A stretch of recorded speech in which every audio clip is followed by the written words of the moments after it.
La próxima semana, el día miércoles, entra en vigencia la tercera y última parte de la Ley de Etiquetado de Alimentos. Una medida que va a contemplar ahora la inclusión de esos productos artesanales elaborados por micro y pequeños productores que sobrepasen los niveles contemplados en la norma para azúcares, calorías, sodio y grasas saturadas.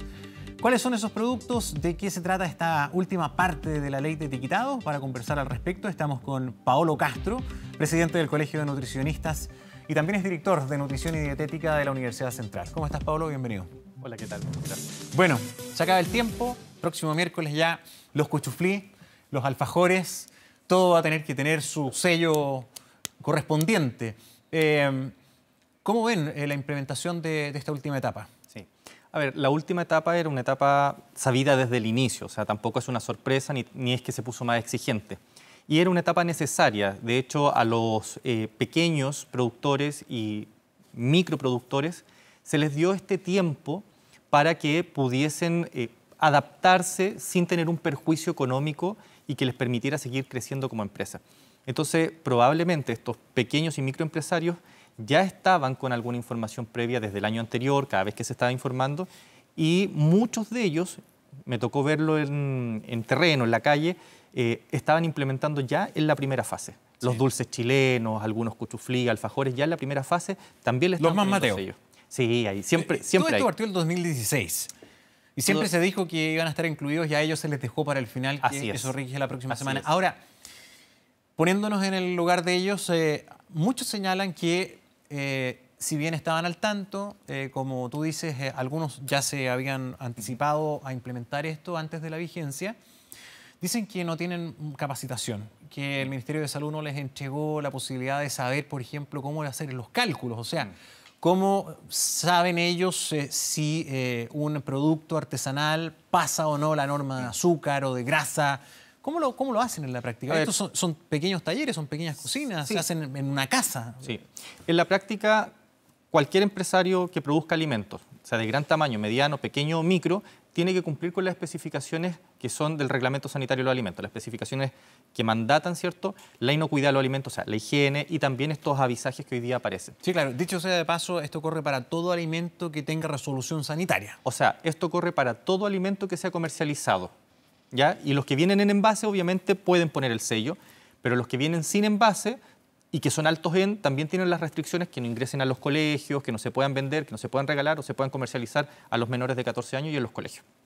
Entonces, para el caso de los que nos están viendo, los que están preocupados hoy día, tienen dos opciones. Los que son más aplicaditos pueden descargar un manual que existe en la página del Ministerio de Salud y van a encontrar entonces un paso a paso bastante amigable, pero dado que de todas formas el realizar una rotulación de alimentos es algo no tan sencillo porque es bastante técnico, entonces hay profesionales, en este caso hay nutricionistas, que pueden estar a disposición de estos microempresarios, pequeños empresarios y que les pueden hacer el análisis de cada uno de estos alimentos. Para aprender todos, ¿por qué no nos explicas cuáles son esos mecanismos fáciles para saber cómo hacer los cálculos? Porque también hoy día está muy de moda, muy entretenido cocinar en familia y de pronto nos sirve saber cómo calcular, ¿verdad?, si se sobrepasan ciertas normas. Sí. A ver, lo más importante para esto es que los que no tienen el presupuesto para mandarlo a un laboratorio, claro, que eso es una opción, y que hagan por laboratorio todo el cálculo estimativo de las calorías, del sodio, uno puede utilizar tablas nutricionales. Y estas tablas nutricionales están disponibles en Chile y también se pueden utilizar tablas de referencia como la que se ocupa la tabla de referencia de los Estados Unidos, que es bastante completa y bastante buena. Lo principal es que tienen que tener la información en la parte trasera de los ingredientes. Eso es súper importante, de mayor a menor. Y por otra parte, tienen que tener por porción de consumo y por 100 gramos o 100 ml, ¿sí?, que son las dos partes de la tablita que aparecen. Y desde el otro lado, tienen que especificar dónde, en la parte central, arriba, abajo, en cualquiera de los costados, si es alto en. Y ese alto en, yo vine con mi ayuda en memoria porque de repente, para que la memoria no falle. Por favor. En el caso de los alimentos que son sólidos, ¿sí?, si supera las 275 calorías, va a ser alto en. Si supera los 400 miligramos de sodio, va a ser alto en. O sea, pasamos de 800 en la primera etapa a 400, ¿sí?, que es lo que más o menos tiene un pan que tiene de 100 gramos. En el caso de los azúcares totales, si sobrepasan los 10 gramos, también va a tener que llevar el sello Altoen. ¿Por cada 100? Se dice por cada 100 porque es un porcentaje. Claro. ¿Ya? Esa es la lógica. Esa es la lógica. Si tiene más de un 10% de sodio, exacto. es Altoen. Exacto. Y en el caso de las grasas saturadas, va a ser sobre 4 gramos las grasas saturadas. Y ahí, por ejemplo, ¿cómo un artesano que fabrica un alfajor sabe cuánta grasa saturada tiene ese alfajor? Lo que pasa es que la pregunta es muy buena. ¿Por qué? Porque cuando uno produce alimentos, uno debiese también tener las fichas técnicas de estos productos. Entonces, en esas, previo a salir a la comercialización, uno ya debiese saber cuántas calorías aporta, qué aditivos alimentarios tiene, y eso es parte de las buenas prácticas para que después nosotros, los consumidores, también podamos estar seguros de que estamos consumiendo un producto que puede ser saludable, pero además es seguro, que no me voy a enfermar, no me va a dar una diarrea, etc. Ahora, para hacer corta la pega, creo que cualquier manjar de esta naturaleza es Altoen. De hecho, porque tiene muchas, o sea, una bolsa de manjar nomás, el puro manjar, dentro de que está en los alfajores, en los dulces chilenos, en los cuchuflí, en muchas cosas, ya tiene mucho azúcar. Y me imagino que probablemente un alto contenido en grasa, entonces ya deberían derechamente poner los discos pares y ya, ¿o no? El problema es que si ponen de menos, porque si ponen de más nadie les va a decir nada. Claro. Pero si ponen de menos, van a estar generando un equívoco, engaño o error al consumidor. Y por lo tanto, eso nos afecta a nosotros. Y ya sea por la ley del consumidor, tanto como la sanitaria, ninguna de esas dos opciones pudiese existir. Entonces, lo importante es súper sencillo. Si quiere hacer una inversión para poder comercializar sus alimentos como corresponde, no solamente a nivel micro, podría estar creciendo y poder llevarlo a nivel macro, en el retail, supermercado, etcétera, le van a exigir eso también. Pero, por ejemplo, entonces, la sugerencia... Esto ha sido acompañado, Pablo, entre el Ministerio de Salud con Economía, por ejemplo, que tiene programas de apoyo, de capacitación, proyectos de financiamiento, para hacer una unidad, por ejemplo, que haga cursos gratuitos a los pequeños productores, que les ofrezca una clase. Si probablemente en una jornada, en una tarde, ellos pueden obtener las competencias como para manejarse mejor, ¿no? Quizás. Lo que pasa es que esta parte de cómo se rotula un alimento es bastante técnico. Entonces, puede que en una jornada no necesariamente lo aprendan, pero, insisto, hay quienes son más aplicados, que lo van a estudiar, y en ese sentido hay un manual, y al menos yo tengo un conocimiento que en varias regiones del país las Ceremis de Salud están también haciendo una cercanía con los productores y entregándoles esta información. Ahora, hay harta información disponible en Internet. Hay información disponible también. Y lo bueno es que, como tú señalas, en la página del Ministerio de Salud hay también descargables para los que puedan hacerlo. Está descargable y, bueno, si no, pueden hacer una inversión, insisto, esto no es un gasto, de contratar a un profesional que le haga todo lo que corresponde a su alimento y ellos van a tener además un valor agregado, porque van a tener un producto quizás sabroso, de buenas características, aroma, olor, textura, tradicional, etcétera, pero con una información que le va a permitir a ese consumidor estar seguro. Entonces, en ese sentido, lo que yo dije al comienzo es súper válido y para esto aplica bastante bien. Llame a un nutricionista o de repente puede ser otro profesional que se dedique al área y le va a dar este servicio, que no necesariamente va a ser muy costoso por lo demás, y le puede resolver esto y ser competitivo, que es una de las cosas súper importantes. ¿Sabes qué? Veo ahí en las imágenes harto fruto seco, no solamente comida chatarra, sino que comida que uno tiene en su mente como saludable. Las pasas, el maní, las castañas, que son muy buenos, la nuez. Y a veces sorprende cuando uno va al supermercado o de repente en una feria, qué sé yo, y toma un paquete de estos alimentos saludables y también tiene sello. Y dice, bueno, pero esto no es saludable. Sí. La clave aquí también, más que el disco pare o el disco negro, es las porciones. También. ¿Cierto? También. Porque efectivamente un fruto seco puede ser alto en sodio o alto en una grasa, pero si se consume en una porción adecuada es ideal, ¿o no? O sea, justamente una de las cosas que ha sucedido desde los años 90 en adelante, por ponerle un tiempo, es que el tamaño de las porciones de los alimentos ha aumentado.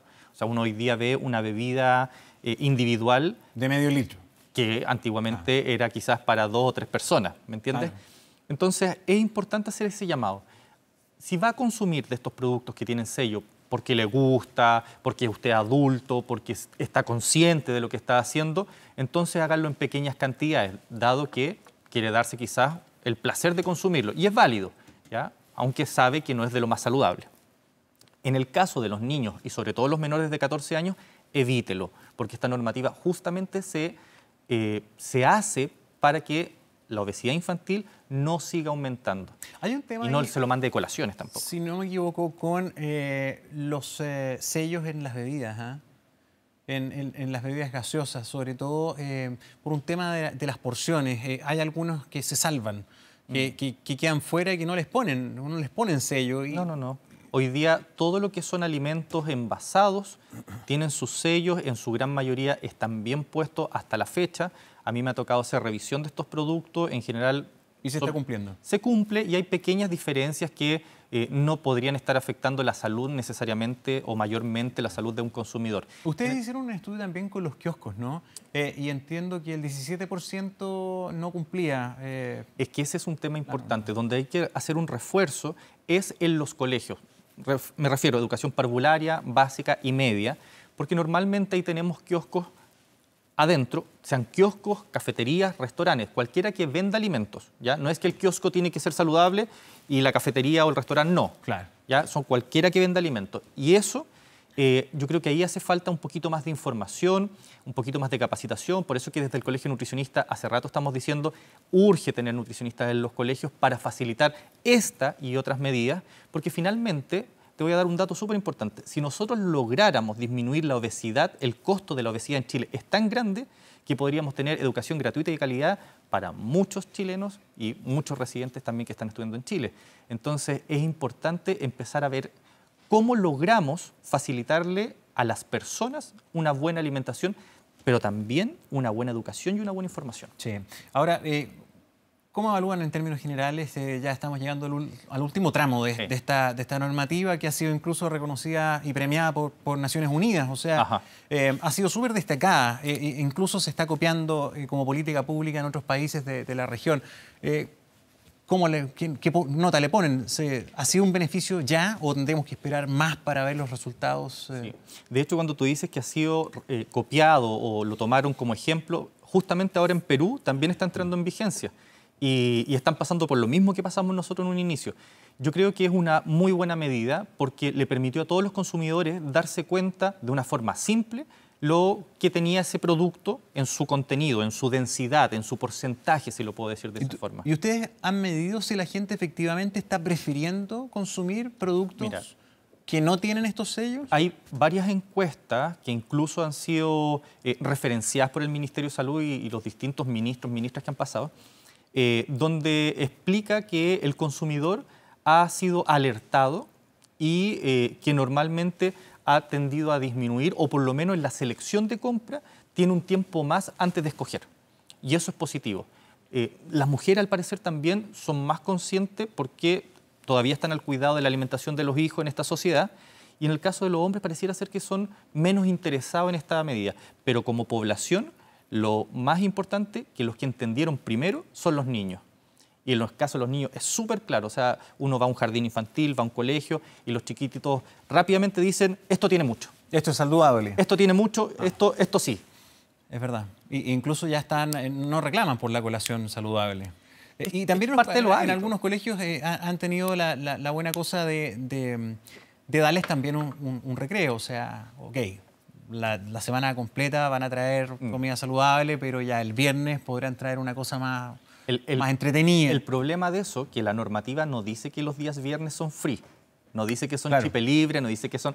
La normativa dice que al interior de los establecimientos de educación básica, parvularia, media, no se tiene que ingresar. ¿Ningún día?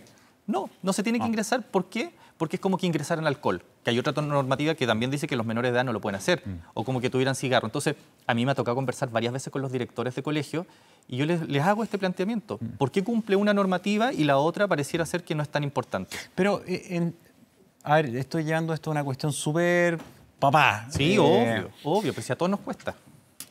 Yo creo que la forma más importante de hacer que un niño entienda de buena manera es explicándole los beneficios y los contras de las cosas. Pero no prohibirle todo. Porque me da la impresión de que si tú se lo prohíbes, en alguna parte lo va a obtener igual. Esto es como la droga o cualquier cosa. Entonces, ¿cómo no lo voy a dejar comerse un chocolatito? Pero no todos los niños... Que lo hagan en su justa medida. No, sí, estoy de acuerdo. Mire, no todos los niños tienen la ventaja o la suerte de tener papás tan presentes. Y por lo tanto, no todos los niños y niñas en Chile van a tener esa advertencia, esa educación, ese compromiso.